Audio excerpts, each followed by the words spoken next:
took any advice from Buckingham? I don't know. I don't know. It is one of the most contested days in Australia's political history. There were a great deal of secrets about the dismissal of the Whitlam government, and opening up these records against the wishes of the Queen is a really, really critical part of opening our history to full transparency.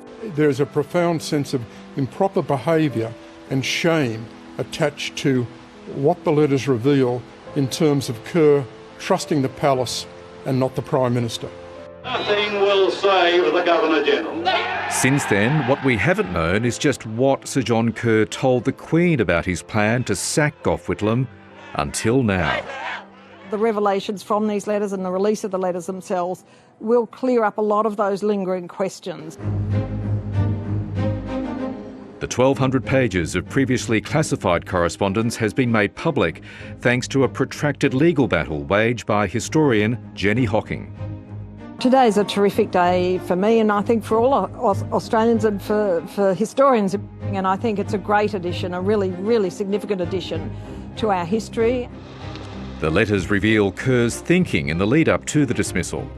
I think the most fascinating aspect of these letters is the crafty, calculating and cultivating attitude of Sir John Kerr towards the palace. And what he's doing here is he's informing the palace of his options.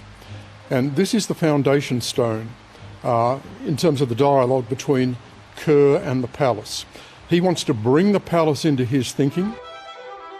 The letters chart constitutional issues being discussed in September. By October, the Governor-General was warning the palace the country was set on a collision course of historic proportions. And a week before the dismissal, on November the 4th, the palace replied, saying the reserve powers should only be used as a last resort.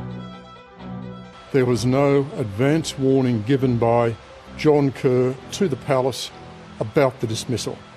There was a conspiracy. The conspiracy was in Government House, not Buckingham Palace.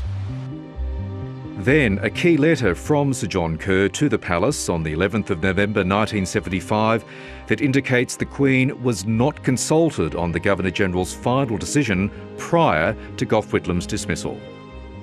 What they show in relation to the Queen and Buckingham Palace is there was no conspiracy from the Queen or the palace in terms of the sacking of Gough Whitlam. The Queen was not an authorising agent of the dismissal. While the Queen wasn't explicitly told the Governor-General was about to sack Gough Whitlam, letters show Her Majesty was following the crisis very closely.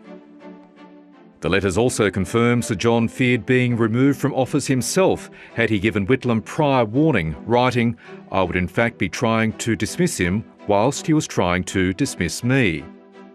Paul Kelly was a reporter close to the drama in 1975. Throughout the crisis, Kerr was planning for a possible dismissal and concealing this from Whitlam. Whitlam, of course, after the dismissal, realised the extent to which he'd been misled. Two people had powers relevant to the situation. I had the power to dismiss him. In the days following the dismissal, Buckingham Palace wrote that Whitlam had called them at 4 a.m, asking to be recommissioned as Prime Minister. In a rare interview about the dismissal, Sir John Kerr told journalist and lawyer Geoffrey Robertson QC that he had no regrets.